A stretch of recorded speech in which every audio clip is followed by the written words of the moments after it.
convoy is vulnerable here. We need air support immediately. I'm showing heavy resistance 20 miles east. Schnell, Ihre Papiere. Warum sind Sie hier? Vite, dépêchez-vous. Est-ce que ça marche? Le pont. L'équipe doit placer les charges ici avant l'aube. Compris, capitaine. Soyez prudent. Berlin, February 1943. Midnight. A brittle wind snakes through deserted streets, carrying the faint smell of coal smoke and wet asphalt. Street lamps flicker in a rhythm that seems almost deliberate, casting long, jagged shadows across the cobblestones.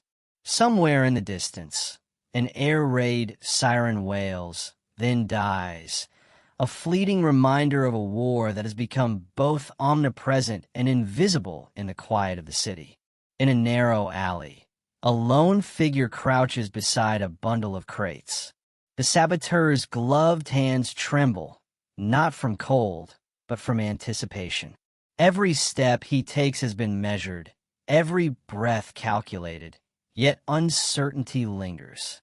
Orders had been clear. Wait for the signal. Act only as instructed. And yet, as he inspects the small pack of explosives strapped to his chest, a defiant thought claws at his mind. What if waiting costs more than acting? A distant footstep echoes, and he freezes. The clock ticks relentlessly. Outside, the city sleeps, unaware that one man's decision could tip the balance in an invisible battle raging beneath its streets. The night is ready. So is he.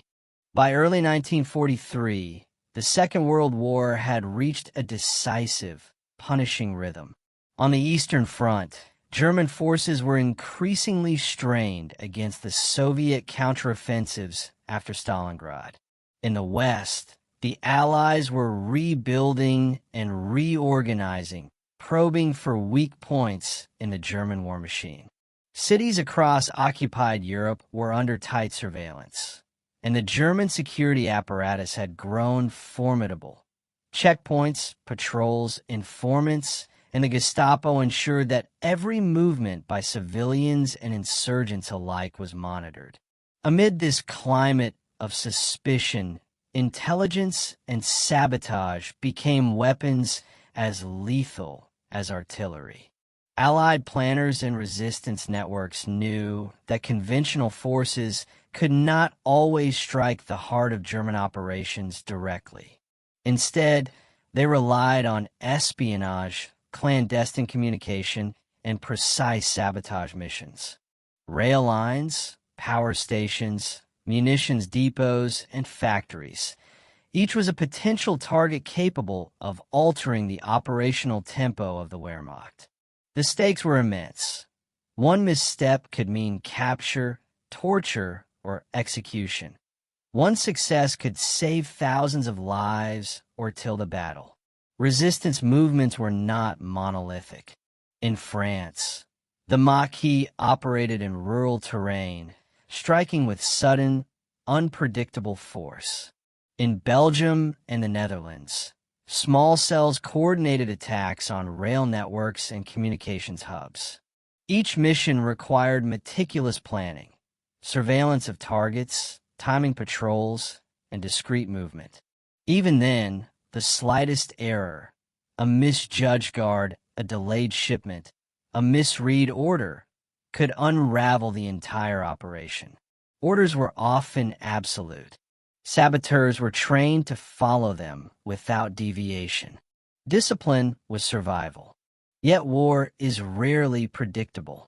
Berlin itself, despite its reputation as the heavily monitored nerve center of the Third Reich, was far from impenetrable. Allied intelligence had successfully embedded spies, couriers, and saboteurs within its perimeter. These individuals were ordinary people with extraordinary courage, students, laborers, even military deserters who had turned against the regime. Each carried the knowledge that acting alone or deviating from instructions risked more than personal safety. Yet sometimes necessity or impulse pushed them to cross that line. In occupied territories and in the heart of Germany, sabotage was a chess game played in shadows. German counterintelligence relied on both technology and human observation. Radio interception, fingerprinting, meticulous record-keeping, and relentless questioning created a network designed to detect and neutralize threats. But the sheer complexity of urban life, hundreds of thousands of residents moving daily, created gaps. It was in these gaps that saboteurs operated, exploiting moments of distraction, lapses in security, or imperfections in command protocols. The missions themselves were brief, sharp, and unforgiving. Timing was everything.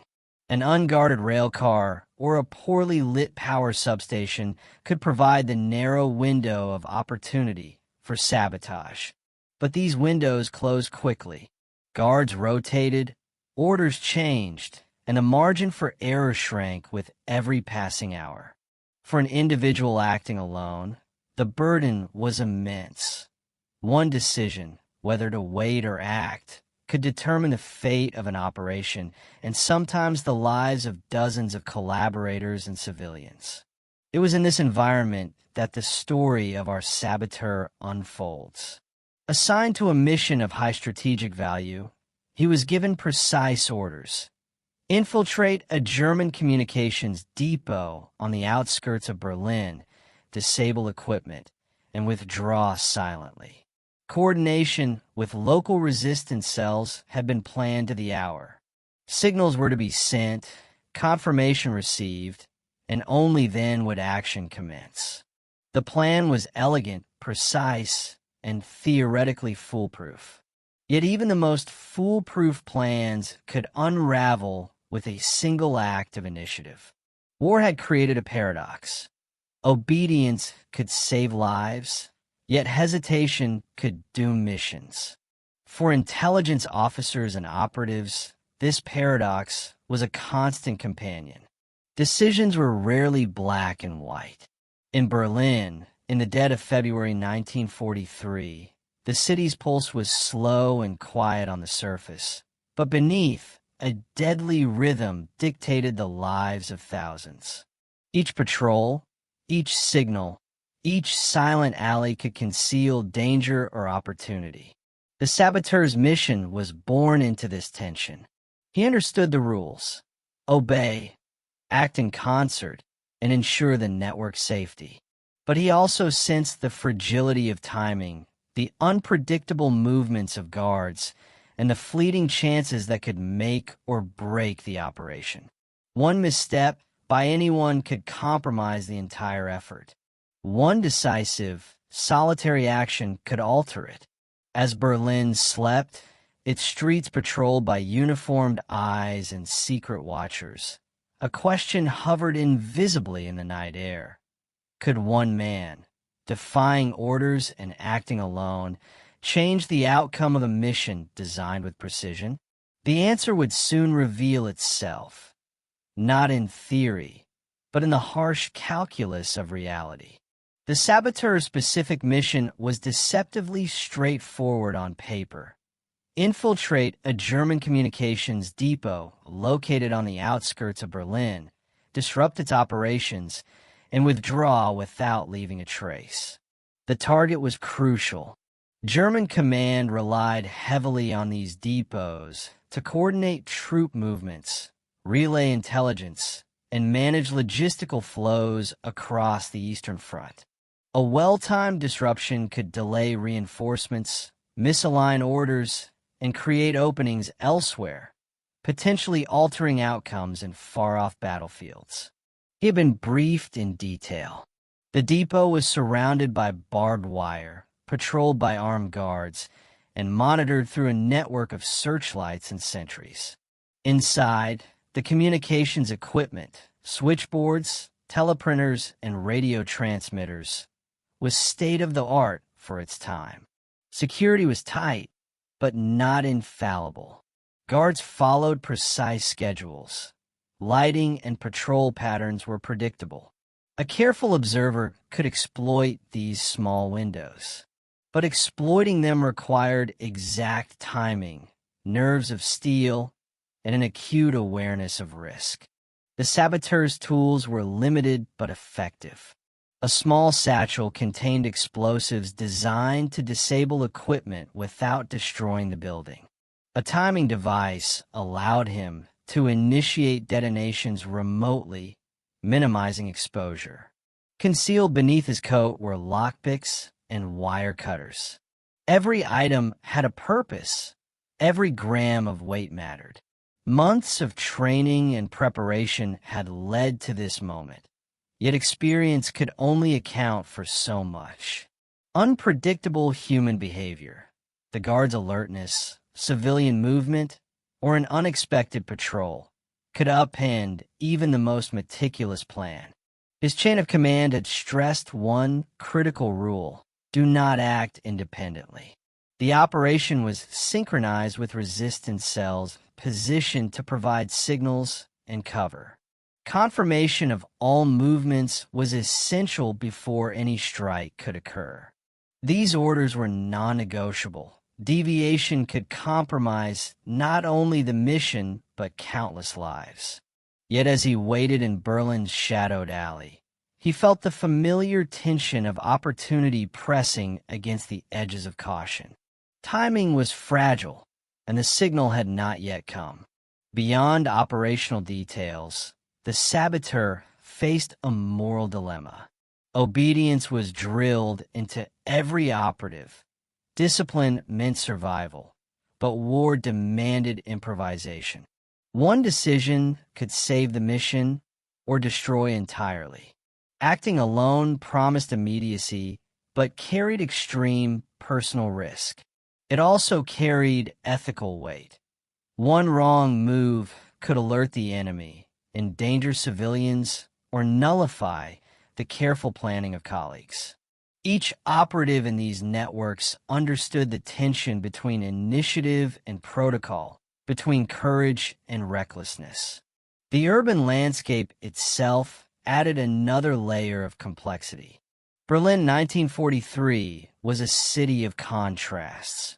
Sprawling residential districts interwoven with industrial zones, silent side streets hiding patrols, and massive thoroughfares teeming with soldiers, workers, and vehicles. The depot was situated in a semi-industrial sector, accessible only through narrow lanes and service alleys.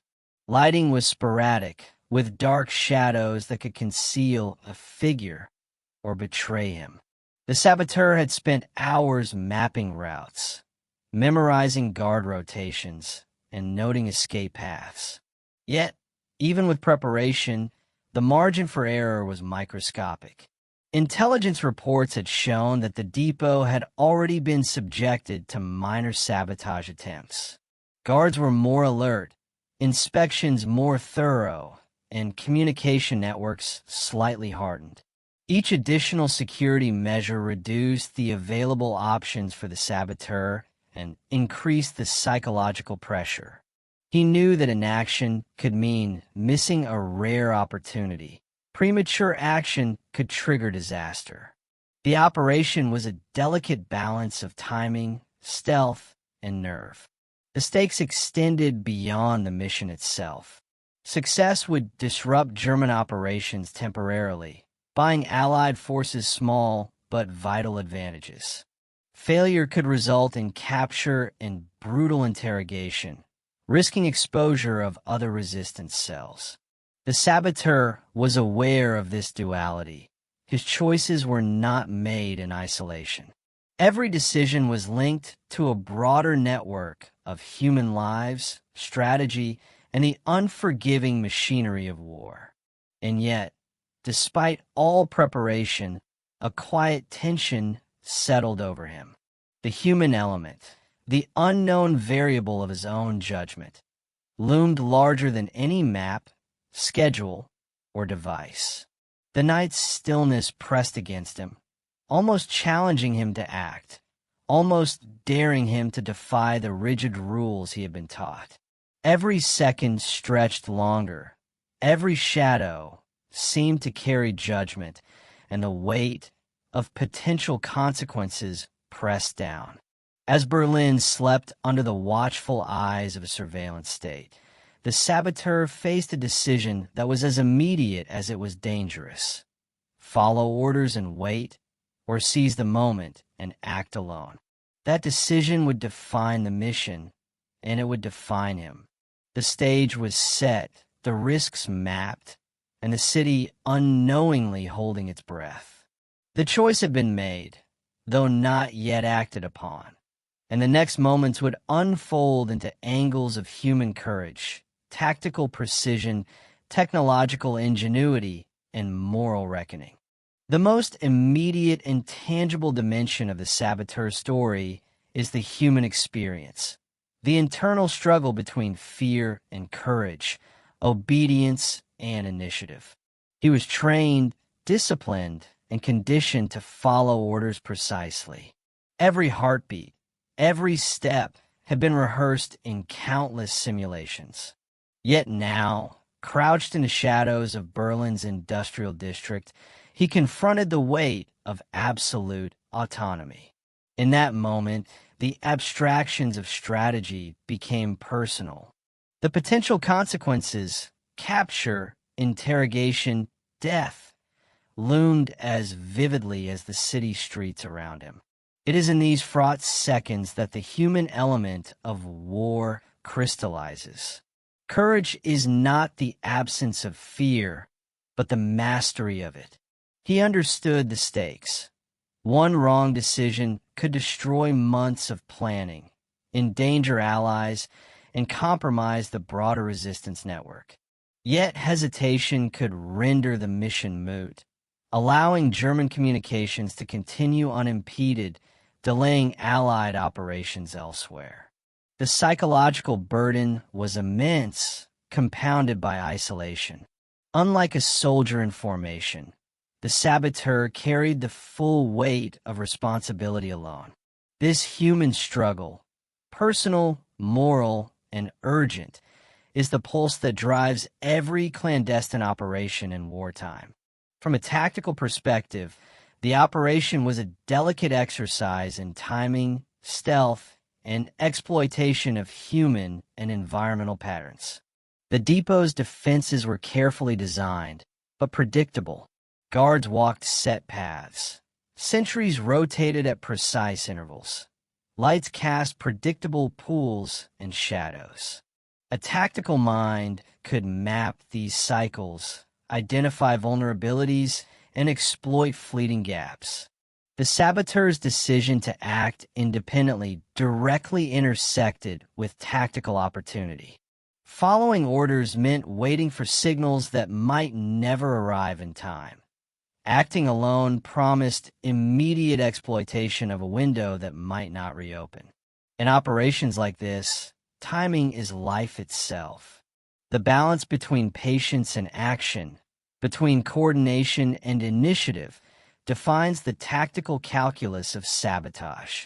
Every element, the angle of approach, the duration of exposure, the placement of explosives, was a microcosm of tactical decision-making executed under extreme pressure.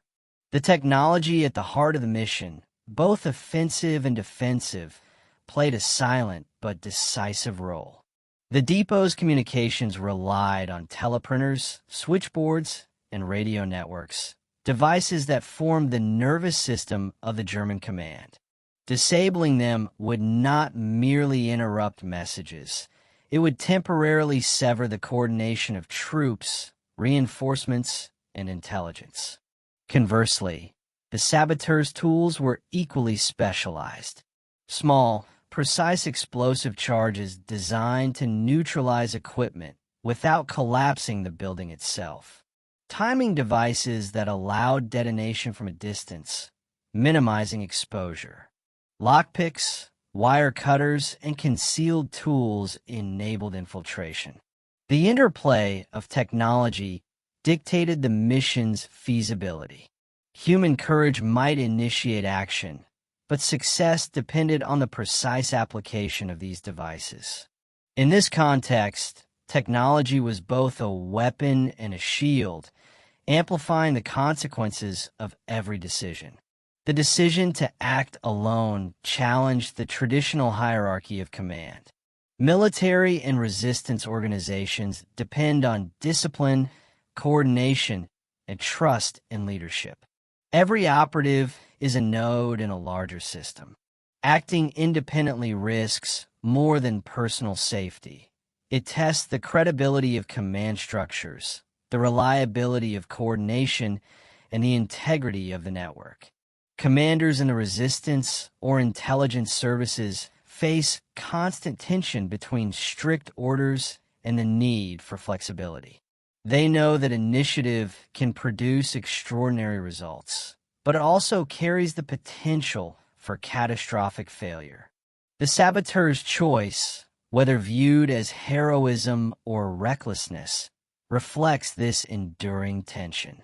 It illustrates how leadership is not merely about issuing orders, but about anticipating human behavior under stress and creating protocols that can survive deviation.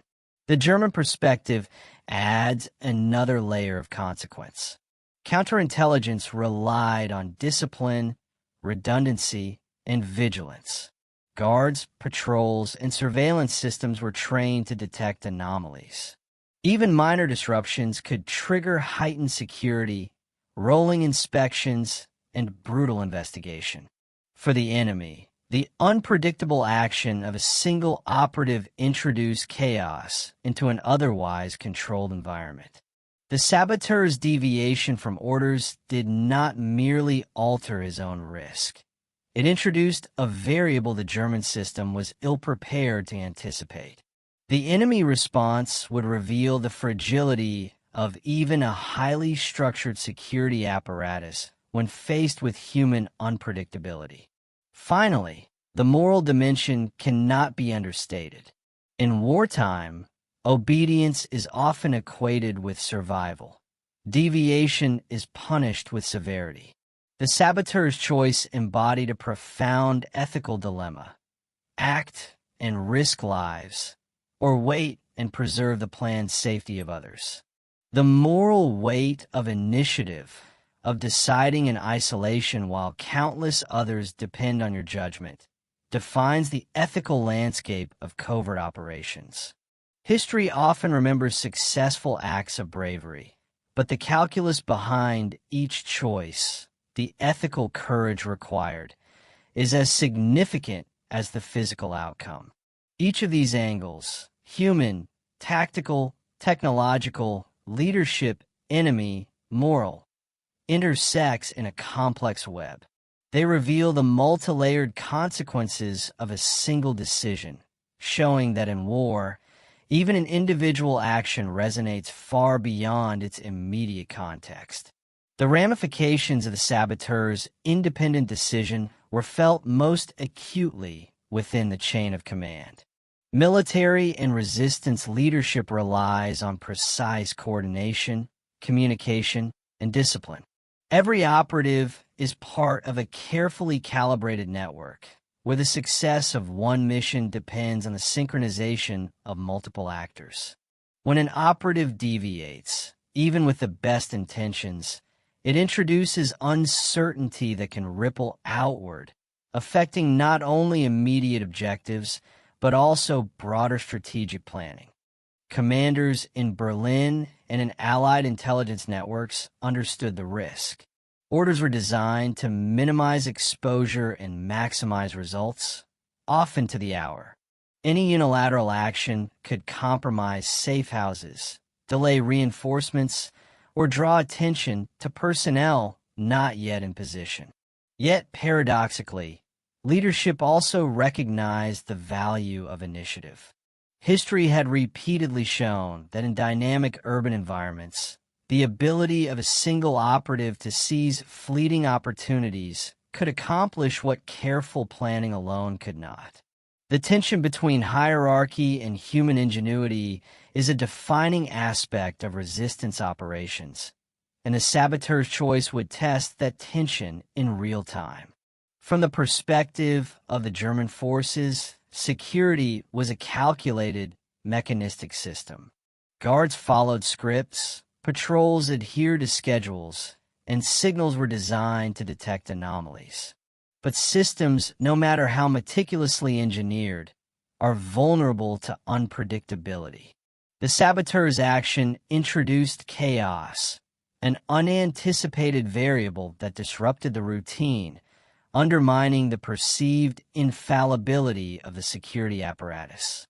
The German response to even minor disturbances was swift and often ruthless.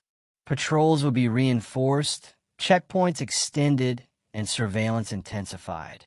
Interrogation and investigation followed every incident, creating an atmosphere of suspicion that could paralyze both local populations and internal operations. By acting alone, the Saboteur forced the enemy to expend resources and attention, diverting them from other strategic priorities. The event illuminated a crucial reality of urban warfare. Rigid systems may enforce order, but they can also magnify the impact of a single unpredictable actor. Beyond the tactical and operational consequences, the moral dimension of the Saboteur's action was profound. He faced a dilemma common to covert operations: the balance between obedience and initiative. Following orders strictly would preserve the integrity of the network and safeguard collaborators, but might allow a fleeting opportunity to slip away, potentially prolonging the war or increasing casualties elsewhere. Acting independently offered the chance to exploit the moment, yet it carried significant ethical risk. The ethical calculus was not abstract. It was immediate, personal, and visceral. Every step he considered could affect not only his life, but the lives of fellow operatives, civilians, and even enemy combatants. Saboteurs in occupied Europe often weighed these factors in isolation, relying on instinct and training to make instantaneous moral judgments. Success could be celebrated as bravery, while failure could be judged as recklessness or selfishness. The tension between duty and initiative, obedience and moral responsibility, illustrates the invisible burdens borne by those who operate in the shadows of war. These perspectives, leadership, enemy response, and moral consideration, intersect in ways that demonstrate the complexity of individual agency during wartime. Tactical opportunity, human psychology, and ethical responsibility converged in Berlin on that cold February night. The Saboteur's decision to act alone would not only test his own limits, but also the robustness of both the resistance network and German security infrastructure. Each angle amplified the consequences of his choice, creating a web of cause and effect that extended far beyond his immediate surroundings. Through the lens of leadership, we see how initiative challenges authority, yet can validate strategy. Through the enemy perspective, we observe the fragility of control in the face of human unpredictability. Through ethical examination, we understand the profound weight of decision-making under extreme conditions. Together, these angles reveal that war is not only fought with weapons and machines, but also with judgment, courage, and conscience. The convergence of these dimensions sets the stage for the decisive moment.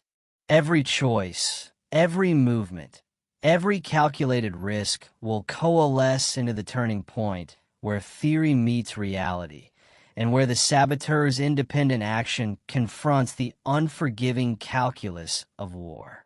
The night of uncertainty is about to give way to the intensity of action. Berlin, 2/17, February 14th, 1943. The city slept under a blanket of cold mist, the kind that clings to cobblestones and drifts along empty streets. Inside the narrow alleys near the outskirts, the Saboteur moved with deliberate caution. Every footstep was measured, every shadow scrutinized. The target, a German communications depot, loomed ahead, dark and imposing, its barbed wire fences silhouetted against dim floodlights. He had memorized the patrol rotations to the second. Waiting for the signal, as orders dictated, felt suddenly intolerable. The window of opportunity was closing. A distant guard's whistle echoed through the night, and he froze.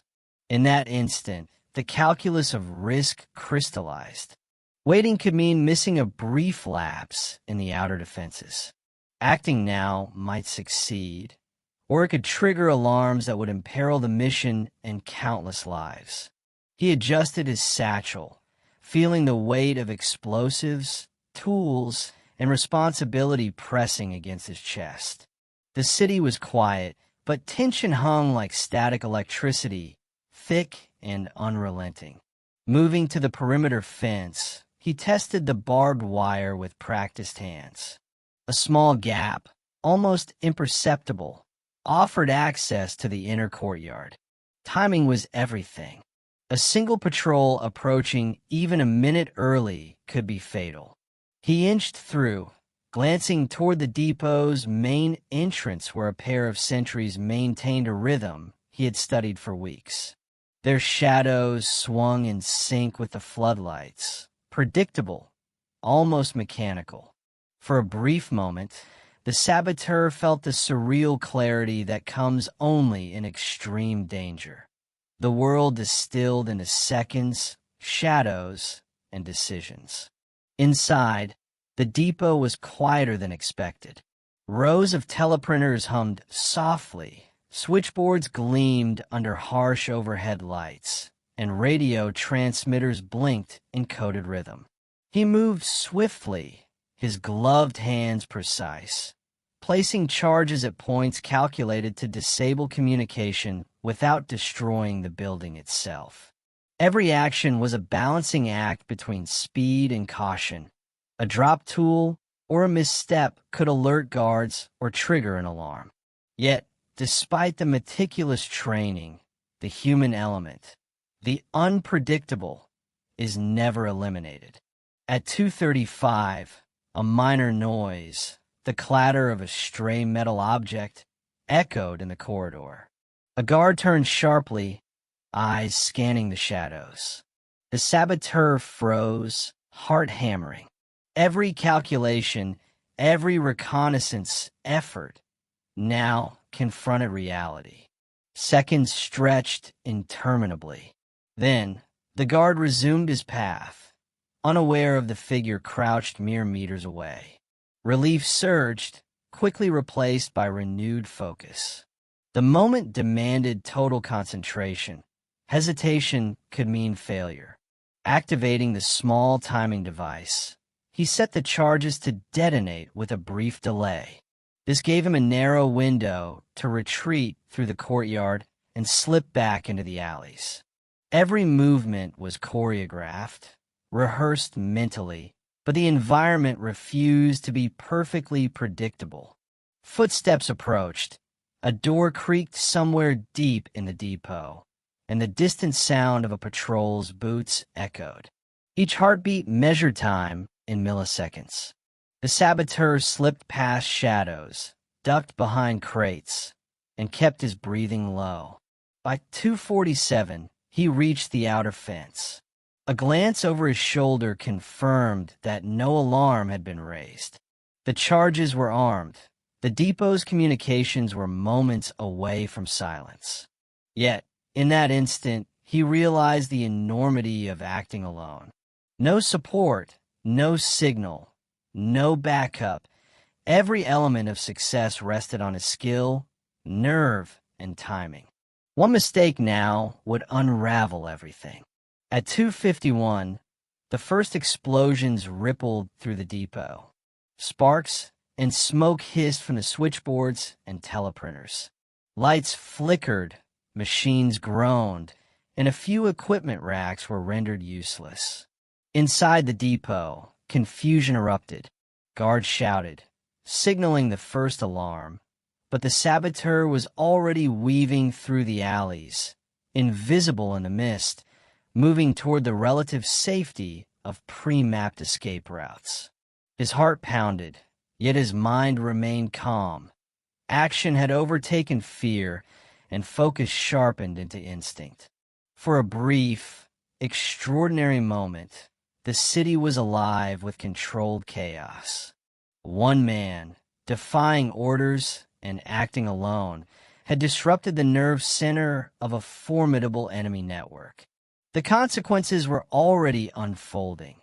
Delayed messages, scrambled schedules, and heightened confusion within German command. Yet the full impact, personal, tactical, and strategic, was not yet complete. As he disappeared into the shadows, the city resumed its deceptive quiet. Berlin's streets, blind to the drama within its walls, seemed unchanged. But beneath the surface, a small but crucial thread of the war had been altered by initiative, courage, and precise execution. The first stage of the operation had succeeded, but the aftermath, the response, the pursuit, the moral and strategic consequences was only beginning to take shape. The explosion inside the depot did not roar. It snapped. A sharp, metallic crack echoed through the structure, followed by the choking hiss of scorched wiring and the acrid smell of burnt insulation. Lights flickered, then failed in sequence. Inside the communications hall, teleprinters stalled midline. Switchboards went dark. Radio transmitters fell silent.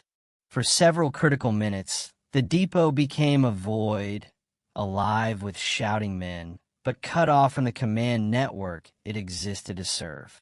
Within seconds, German guards reacted with drilled urgency. Alarm bells rang. Floodlights swept the courtyard in frantic arcs. Boots thundered across concrete as officers shouted for perimeter checks. The depot's commanding officer ordered an immediate shutdown and inspection, suspecting sabotage rather than mechanical failure. The German system, built on discipline and redundancy, moved quickly, but even speed could not restore information already lost. By 3 o'clock, messages bound for frontline units on the Eastern Front began to stack up unanswered. Orders for rail movement stalled. Confirmation signals failed to return. Commanders farther down the chain hesitated, uncertain whether silence meant delay, error, or enemy interference. In wartime communications, uncertainty is poison. Even a brief disruption could ripple outward, slowing responses and forcing cautious commanders to delay action. Outside the depot, the Saboteur moved fast, but not recklessly. He avoided main roads, slipping through back streets and bomb-damaged corridors where rubble and shadow blurred outlines. Every sound, every shouted command, every passing vehicle registered instantly. He knew the pattern of response. Checkpoints would multiply. Streets would close. The city would tighten around itself like a fist. At 3:11, the first roadblocks appeared.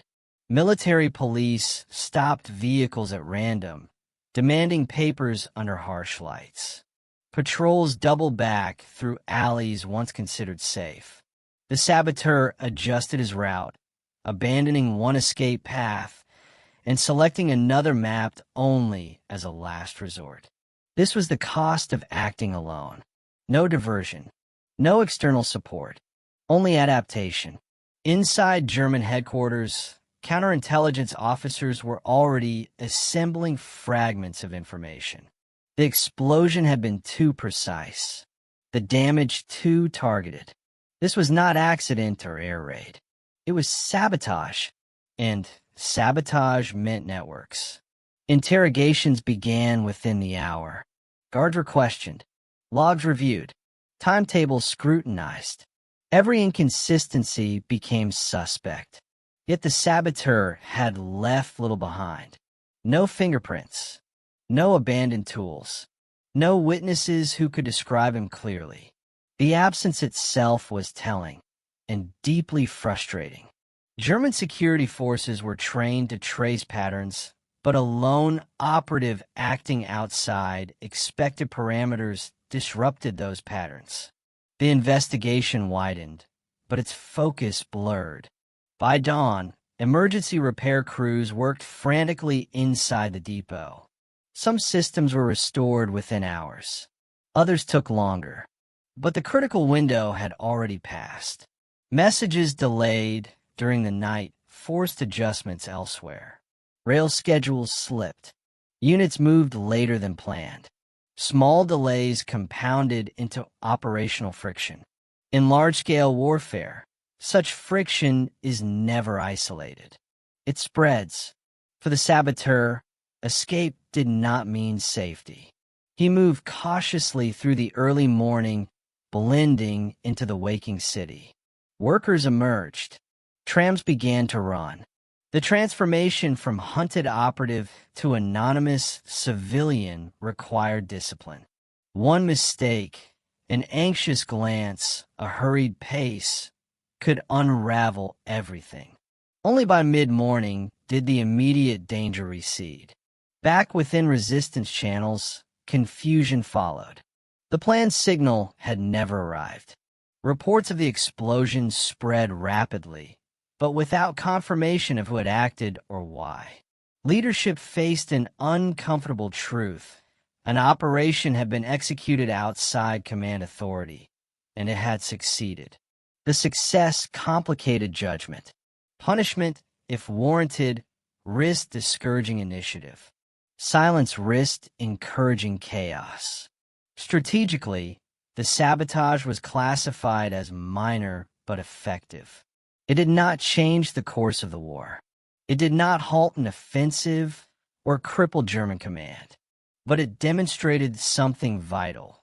Even in the heart of the Reich, even under intense surveillance, a single individual could disrupt the machinery of war, if only briefly. That brief disruption mattered. War is not decided only by grand offensives and famous battles.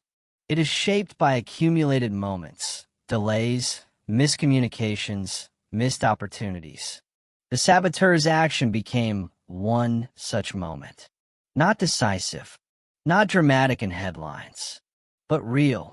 By the end of the day, Berlin had settled back into its routine. Guards resumed patrols. Communications resumed. Reports were filed and archived. Yet something intangible had shifted. The sense of total control, so carefully cultivated, had cracked. Somewhere in the machinery of command, doubt had been introduced. And for the saboteur, the night's decision lingered. He had acted alone. He had succeeded. But the consequences, personal, organizational, and historical, were only beginning to surface. The explosion had ended. The turning point had passed. What remained was the reckoning. By mid-morning on February 14th, 1943, the immediate shock of the sabotage had faded, but its effects lingered in both operational and psychological terms. The communications depot, temporarily disabled by the well-placed charges, had partially resumed functionality. Engineers and technicians worked under the watchful eye of German command, repairing teleprinters, replacing wiring, and re-establishing radio connections. Some systems were restored within hours, but the precise disruption had already forced delays in orders reaching frontline units. These delays, though minor in scale, introduced friction into operations where precision timing was critical. German counterintelligence moved swiftly. Patrols were increased, checkpoints tightened, and surveillance expanded across the sector. The sudden, unexplained failure of communications created uncertainty within command hierarchies. Officers questioned their own systems, reviewing protocols and testing redundancy measures. Though no human casualties occurred, the disruption was psychologically significant.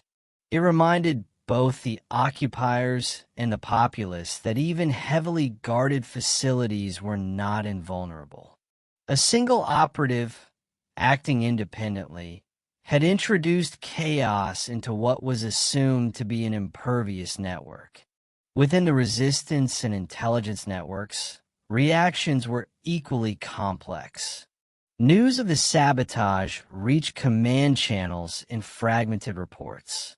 The operation had not followed the planned coordination. Signals had not been sent, timing had deviated, and no confirmation was received before action. Yet the sabotage succeeded.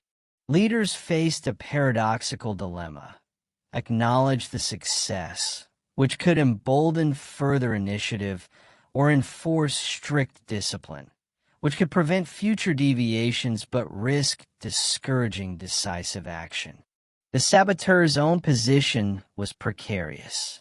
Though he had acted alone and achieved his immediate objective, he had technically disobeyed explicit orders. In resistance networks and allied intelligence operations, deviation carried severe risks. Capture, interrogation, or even internal censure were possible consequences. At the same time, his initiative had produced a tangible operational effect, however temporary. It disrupted German communication channels, forced heightened security measures, and demonstrated the potential of individual action in high-stakes urban environments. From a broader tactical perspective, the operation offered valuable lessons.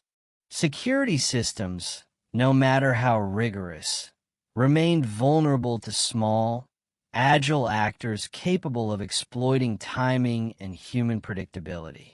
The German emphasis on rigid schedules and patrol patterns, designed to enforce control, created predictable windows for infiltration. Even temporary disruptions could delay communication and introduce confusion, a reminder that the human element remained a wild card in any highly structured system. Moreover, the event underscored the psychological dimension of sabotage. German personnel, trained to respond mechanically to threats, faced sudden, unpredictable disturbance. Their confidence in absolute control was shaken, if only slightly. In war, perception is as crucial as reality.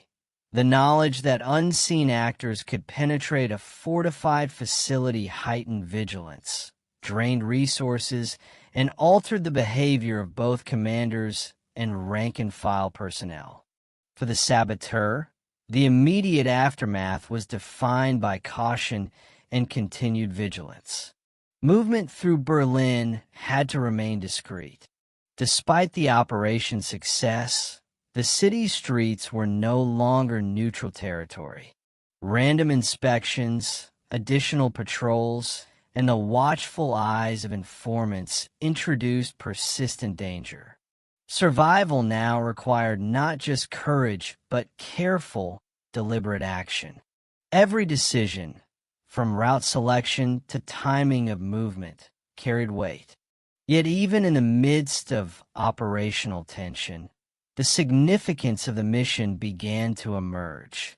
The small, calculated disruption demonstrated a critical principle of asymmetric warfare. A single individual with knowledge, skill, and courage could exert influence beyond immediate physical impact. The physical damage was contained, but the psychological and operational effects rippled outward, illustrating the power of initiative under extreme conditions. By late afternoon, the German security apparatus had stabilized, but the event remained on record. Officers filed reports, engineers confirmed repairs, and patrol schedules returned to standard rotation. To the casual observer, Berlin had returned to its routine. To those aware of the night's events, a new lesson had been learned. Control is never absolute. Human initiative, unexpected, decisive, and sometimes reckless, can penetrate even the most fortified systems. As the city settled, the stage was set for the longer-term consequences. Recognition or censure for the Saboteur, strategic adjustments within the resistance network, and the potential for operational shifts within German security protocols. The immediate crisis had passed, but the ripples of the night's action would extend far beyond the confines of the depot. The day after the sabotage, the broader consequences began to crystallize. Within the resistance network, debates quietly erupted. Commanders acknowledged the tactical success. Critical communications had been disrupted, German coordination faltered, and the night had bought the Allies and local resistance valuable minutes. Yet the operation had broken protocol. The Saboteur had acted independently, without confirmation, without signals, and without support. Leadership now faced a dilemma: recognize the achievement, risking the precedent of autonomous actions, or enforce discipline, emphasizing obedience at the cost of morale. For the Saboteur personally, the consequences were immediate and invisible. The city remained a hostile environment. German patrols, heightened by the night's chaos, scanned streets with renewed intensity. Every alley, every tram car, every civilian intersection became a potential hazard. Survival required patience, composure, and meticulous attention to detail. He moved not as a hero, but as an invisible operative, blending into the rhythm of the waking city. Despite success, he understood that recognition was secondary to survival. One misstep could undo the night's work and end his life. Meanwhile, the operational lessons spread quietly among Allied intelligence officers. The sabotage demonstrated the tactical value of initiative, timing, and precise execution.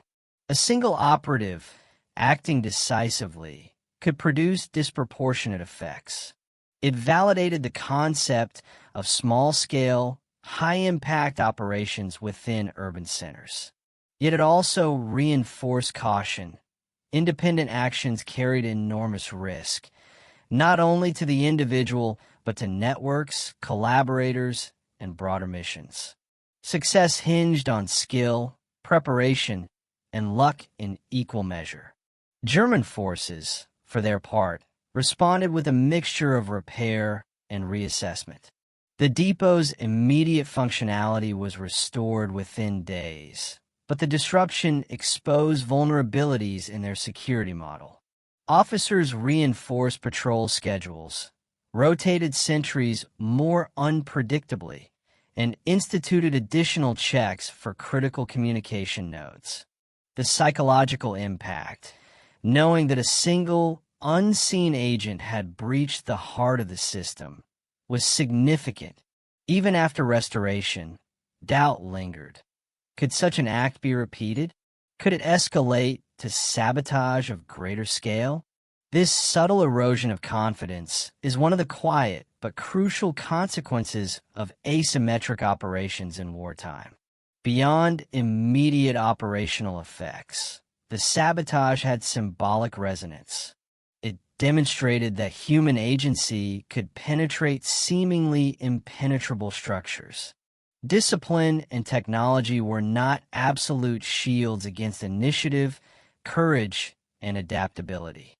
The saboteur's action became a microcosm of resistance, calculated, high risk, and morally charged. For civilians and operatives alike, it underscored a central truth of occupied Europe during the war. One individual, armed with knowledge, skill, and daring, could affect events far beyond their immediate physical reach. In the weeks following the event, resistance networks adjusted their protocols. Communication chains incorporated contingencies for autonomous initiative, while maintaining emphasis on discipline. Leaders sought a balance between control and flexibility, understanding that rigid obedience could stifle opportunity, but recklessness could jeopardize entire operations. The incident became a case study in the nuanced interplay of strategy, risk, and human decision-making. The Saboteur himself emerged from the shadows with a new, measured caution. Recognition for his bravery, if it came, would be muted, transmitted through encrypted channels, or whispered among operatives. His success was both a personal triumph and a professional burden. The knowledge that his actions had tangible effects, coupled with the awareness of what might have gone wrong, left an indelible mark. This duality, pride tempered by vigilance, defines the lived experience of operatives in extreme circumstances. From a historical perspective, the Sabotage illustrates the interplay of initiative and structure in wartime operations. Grand battles and strategic offensives dominate the historical record, but the war was equally shaped by smaller, precise actions that exploited opportunity, tested systems, and challenged assumptions. The night in Berlin exemplifies how one decision, executed with skill and courage, can ripple outward to produce effects felt far beyond the immediate scene. Ultimately, the operation's aftermath reflects the convergence of operational success, personal consequence, and systemic impact. Communications were restored, lives were largely spared, and strategic plans adjusted. Yet the psychological and historical reverberations endured. A lesson in the power of individual agency, the fragility of rigid systems, and the enduring tension between obedience and initiative. The city returned to routine, but the night's events remained etched into the memory of all who had participated or observed, quietly shaping decisions and strategies in the days and weeks to follow. The stage was now set for reflection, the calm analysis of what had occurred and what it meant, both for the individuals involved and for the broader sweep of history. The event had ended physically, but its consequences continued to unfold, bridging human courage with operational and ethical complexity. In the quiet that followed the chaos, the night's events reveal more than tactical success. They illuminate the enduring human dimension of war. A single operative, armed with knowledge, courage, and a willingness to act when others hesitated, had punctured the illusion of invulnerability that structured systems and rigid hierarchies create. The Saboteur's choice reminds us that war is not only fought with armies, artillery, and machinery. It is fought in decisions, in moments of judgment, in the moral courage to act under impossible conditions. The operation underscores the delicate balance between obedience and initiative. Military and resistance structures depend on discipline. Yet, they are also vulnerable to stagnation if human ingenuity is suppressed. History often records the victories of entire armies, but it is equally shaped by the individuals who take risks, who act decisively, and who bear the weight of consequence alone. The Saboteur's night in Berlin exemplifies this paradox. Acting outside orders brought immediate risk, but yielded tangible operational impact. It also highlights the moral complexities inherent in covert operations.